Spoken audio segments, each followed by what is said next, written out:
Welcome in, everybody, to the Flagship Podcast recap of Texas's Are You Kidding Me? 45-38 comeback win in overtime, erasing two 17-point second-half deficits, scoring 24 fourth-quarter points, punctuated by Ryan Niblett, who else, returning a 79-yard punt to tie the game and eventually send it into overtime. And, of course, the Texas defense, which had 7 sacks and 9 tackles for loss, slamming the door shut on this win in overtime on a 4th and 20 strip sack by Ethan Burke, recovered by Alex January, for those who care. But, again, Texas wins 45-38. The one and only Eric Henry is in Starkville. And by the way, we are Chip Brown of Horns247.com and Eric Henry of Horns247.com. Eric in Starkville, where he has just left the post-game press conference with Steve Sarkeesian. Eric, there was a lot of drama going on earlier today, 9 o'clock a.m. Diana Rossini, the Athletic, puts out a social media post saying that representatives of Steve Sarkeesian have been letting NFL decision makers know that Sarkeesian would have an interest in, any NFL job openings. That's how the day started, Eric. Then we got 3 quarters of craziness and a fourth quarter of Are You Kidding Me? What can you tell us from Starkville? Chip, first off, I'm going to let you know the Wi-Fi here is not great. So for whatever reason I pause, that is why. But I'm just going to talk and assume that you guys can hear me. I'm going to try and read. You did a great job outlining the report from Diana Rossini of the Athletics. I'm going to go straight to Steve Sarkeesian's comments. He said verbatim here's the quote. If I can get my of course, nothing is working here in Starkville. So I'm going to try to give you the gist of it. I'd like to read it verbatim. It's up at Horns247 right now, horns247.com. But the gist of it was this. Steve said, it pisses me off that he had to respond to a report that the entire sports media world, and again, I'm trying to quote Steve verbatim from memory here, that the entire sports media world took and ran with as fact. The fact that he had to address it with his team prior to kickoff. Again, I'm going to try to see if I can try and get to it verbatim here, Chip. I don't know if you possibly have it because, like I said, Wi-Fi here is not the greatest. But, Chip, he went on, and the reason I'm trying to find it, because I think it's important for Texas fans to hear, is he went on for about 45 seconds, Chip. He was asked initially about the report. Yeah,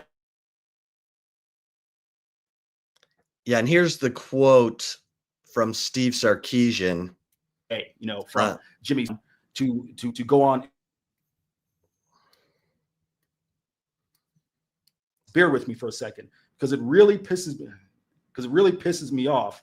The Sarkeesian said, it pisses me off that one person can make a report that in turn the entire sports media world runs as factual to the point where my agency and my agents have to put out a statement that they've never historically done.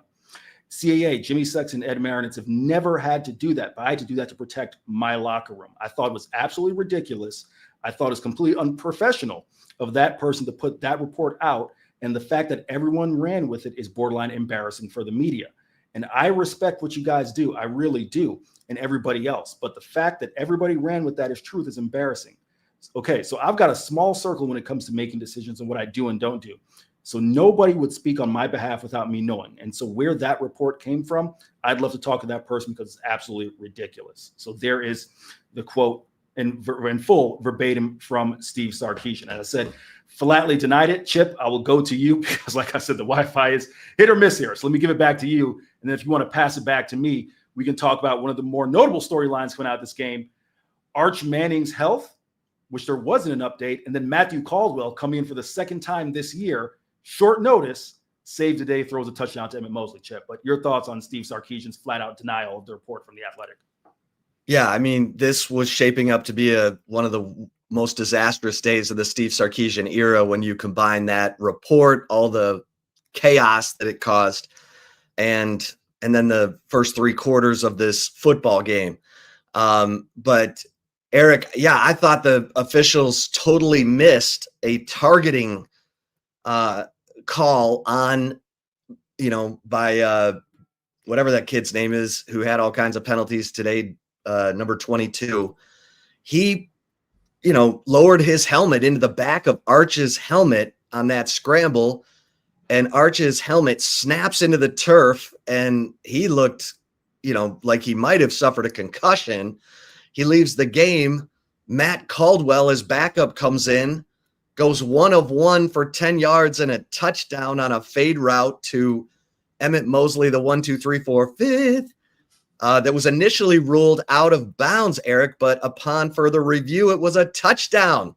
And that proves to be the game winner.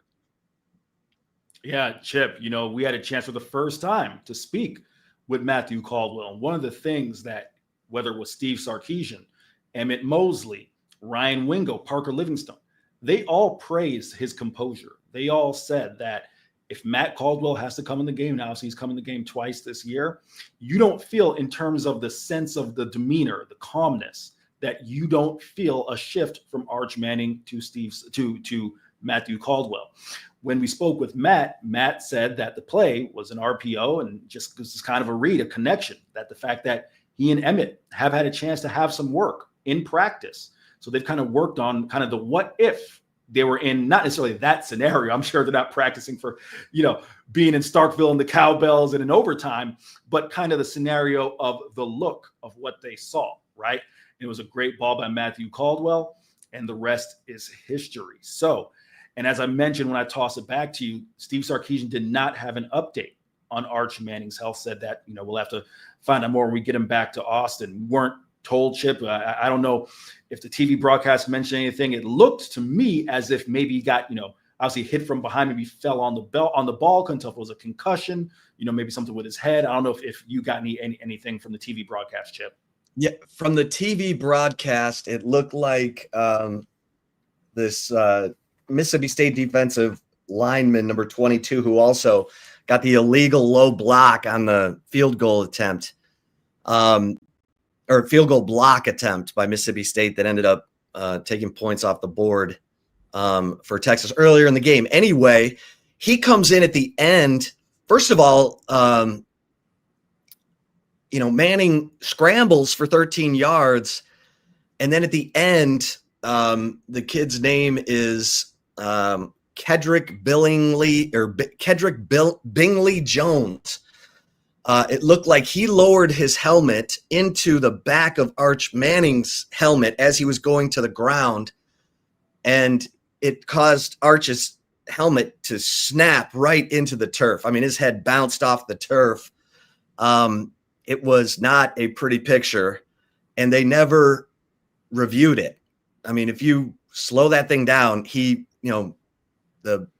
whatever that kid's name is, Bingley Jones, he lowered his helmet into Arch's helmet, and he gets, a head bouncing off the turf.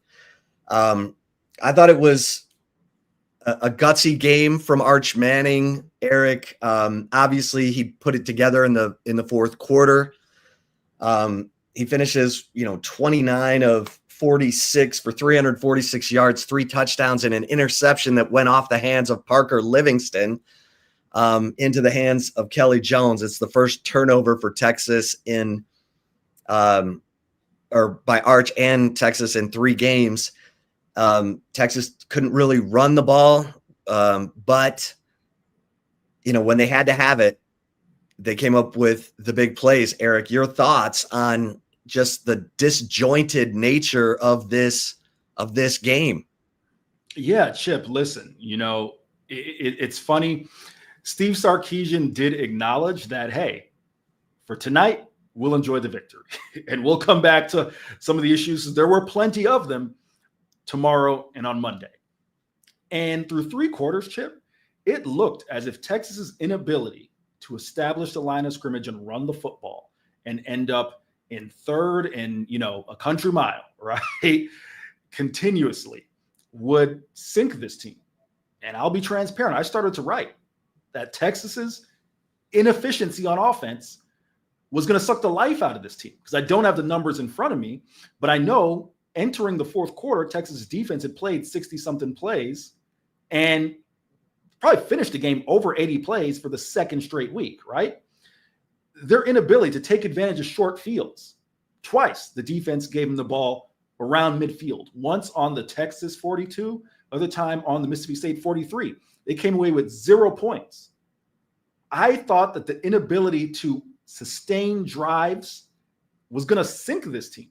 And to your point, Chip, they found a way, whether it was through chunk plays. And there's a lot we could point to, right? I'm not going to take anything away from Texas's victory. Mississippi State, I thought Jeff Lebby, the last 6-7 minutes of the game really showed his inexperience as a head coach, right? There were some things as far as clock management and things that they wanted to do or that they did that, quite frankly, I thought helped Texas get back in the game. Most notably, there was one there, Chip, and they were trying to bleed the clock and pick up, they ended up going for it on third down that was stuffed.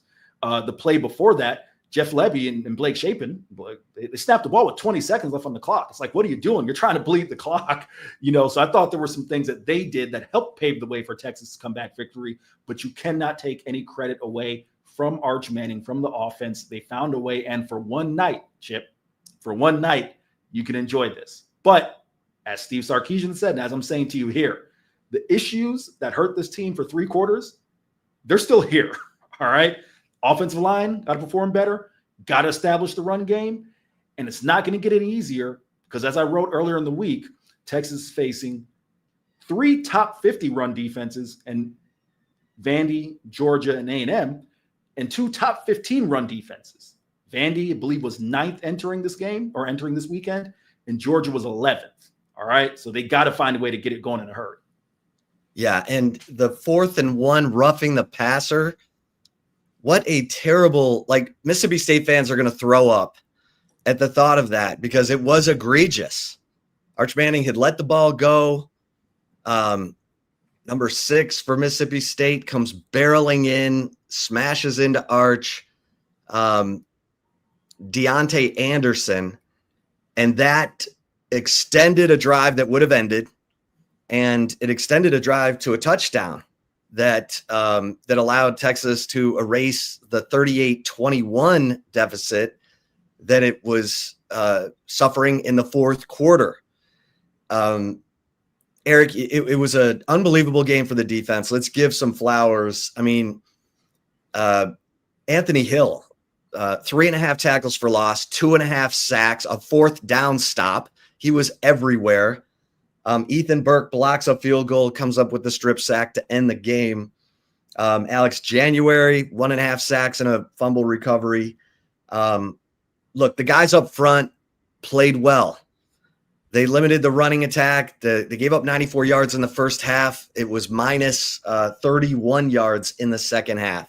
A lot of that was the sack yardage piling up. But the secondary, Eric, a week ago in overtime, it was Michael Taff leading the, 4th and goal overtime goal line stop. There was no Michael Taff this week, and it showed. The pass defense was mostly back in two high safety, trying to keep things in front of them. A lot of communication breakdowns, 382 passing yards given up. All of the guys at safety took turns struggling, although Jelani McDonald finished with 14 tackles. They just picked it up when they absolutely had to, Eric. Yeah, Chip, you talked about kind of the seesaw nature of the game from the offense, and you referenced the defense there. Here's something I think you can't avoid, okay? And I touched on it earlier. Texas had to come into Starkville, Chip, and I don't know how much it showed over TV. This place was loud. This place was electric. I tweeted out a couple of videos of just how loud it was. Down Taff, not just your vocal leader, but your communicator in the secondary. You don't necessarily want to find out in this scenario, but we had to find out how Jelani McDonald, Manny Muhammad, et cetera, Jalen Gilbert, how those guys could communicate. And maybe it wasn't the best, right? But they did continue to fight. I'm going to give them that. And I thought Jelani McDonald, again, up and down, sure, but I referenced him in my instant reaction as being kind of the game MVP, one of several game MVPs, I should say. Because I thought, Chip, it's an unlucky ricochet where he tips the second touchdown pass, right? Second touchdown for Mississippi State. He nearly was 4th down, right? Nearly ends that drive. Of course, it bounces in the hand of the Mississippi State tight end. Had a couple plays behind the line of scrimmage. I thought Jelani McDonald in the early part of the game especially played really well. Something I want to come back to, seeing a couple of comments they were referencing, and we can get into this more on Wednesday on the flagship, Chip, but the question of should Steve Sarkeesian give up play calling duties, right? He's comment from Stan's dad, Ryan Day gave up play calling, and they won the Natty. I think, Chip, and again, we can flesh this out in greater detail come Tuesday morning, I should say. But I think that's a conversation for the offseason. Here's why. There's no one else on the offense who has called plays. AJ Milwee hasn't done it. AJ Milwee called plays for Terry Bowden at Akron. Oh, okay. All right. Excuse me. AJ Milwee did it for Terry Bowden at Akron, G5. So, okay, you have one person who called plays, right? Biamonte hasn't. Kyle Flood didn't when he was at Rutgers. Chris Jackson never has. Okay, if you want to entertain the idea because you have AJ Milwee who did it at that level, okay. However, I think you have to live and die with Steve Sarkeesian for this season calling plays. And that's a conversation. My broader point is that's a conversation for down the road, Chip, in my opinion. I don't know if you feel differently. Yeah. I mean, he's not giving it up, and he's going to have to continue to try to get this offense to establish itself at the line of scrimmage. Mississippi State backed off. They were following the Kentucky blueprint. They were bringing pressure. And as soon as they got up by 17, they started to back off on that pressure. They probably should have kept coming because Texas was having the same issues as they were a week ago. Connor Stroh lets a free rusher go right by him on 3rd and 5. Arch Manning gets smashed. The pass is incomplete. There was a lot of that. And then Mississippi State backed off and, not wanting to give up big plays or whatever. Well, kudos to Arch Manning and, those receivers for finally getting into a rhythm. Although, Ryan Wingo, what a weird game for Ryan Wingo. He has 5 catches for 184 yards, including a 60-yarder on the first play of the game that sets up Arch Manning's touchdown, where he also had his left ankle rolled up. Arch did on that 3-yard touchdown run. But then Wingo has 3 massive drops in this game, including a 3rd and 19 that would have been converted and a 3rd and goal that would have gone for a touchdown. So I know Ryan Wingo's glad Texas won this game because we'd be talking about the drops more than we'd be talking about the 184 yards receiving. Look, you don't think that Mississippi State was inspired? I mean, Jure Bledsoe and Darian Gillette each had 1.5 sacks in this game. Darian Gillette played like Dick Butkus. Brennan Thompson had 2 touchdown catches. Former Longhorn Brennan Thompson. But Eric, he had one of the biggest drops of the game in overtime. The first play of overtime, he's wide open at the 10. It's in his hands and it's out of his hands.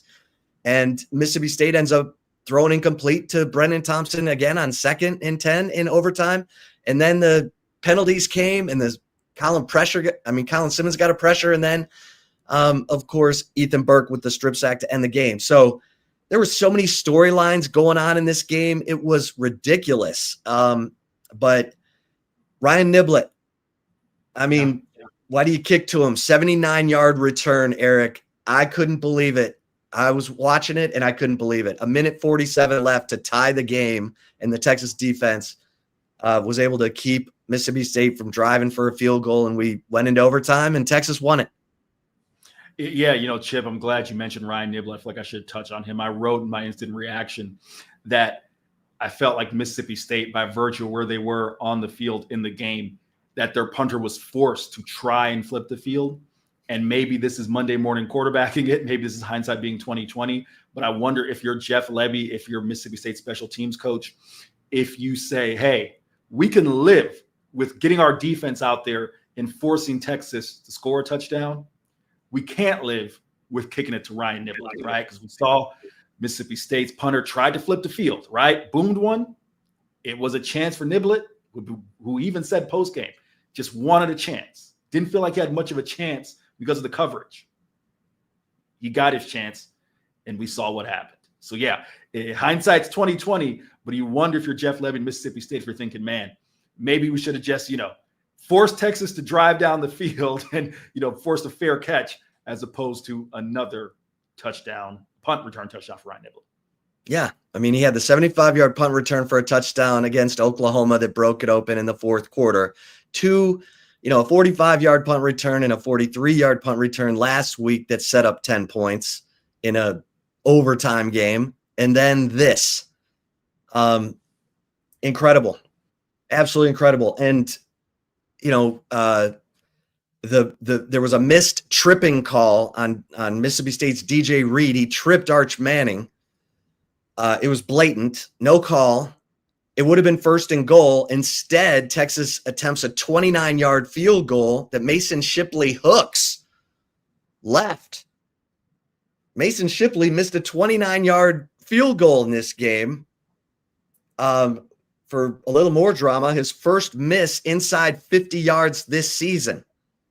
And Eric, when that stuff's happening, they miss a blatant tripping call. I mean, Arch is running, and then he falls down. Like, do they not wonder what caused him to fall down?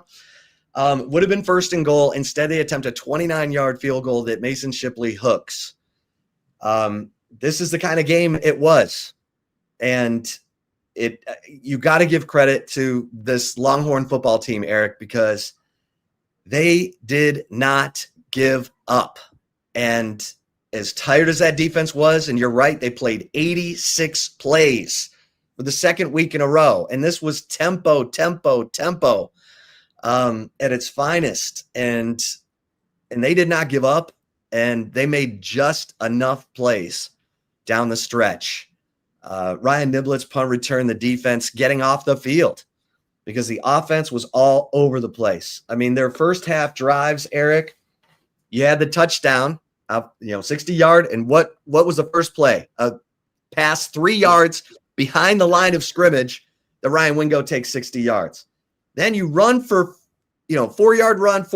It's 3rd and 2, and you pass and you miss. So you're off the field, 3 and out. Then you have the 2nd and 9 drop by Wingo on the next possession. Leads to a 3rd and 10 sack. On the 4th possession, you have Wingo dropping the 3rd and 19 that would have gone for a first down punt. Then you have the touchdown pass to Livingston. And then you have the 3rd and 5 where Stroh lets the free rusher come running right by him. I mean, and then you had a 6-yard fumble on a first down play on a handoff between Arch and Quatravian Wisner. And then, it just looked like it wasn't meant to be. And for this team to turn that around is really something. And Eric, now it's Vanderbilt. Vanderbilt took down Missouri today. They're the hottest team, the hottest story. Texas is the cockroach you can't kill right now. But a 5th straight game, at least this one will be at home. At least this one will be at home, Chip. But as you said, the buzzsaw that is Vandy. Listen, I was wrong about the Commodores. I thought that, one season was nice, but can you do it again?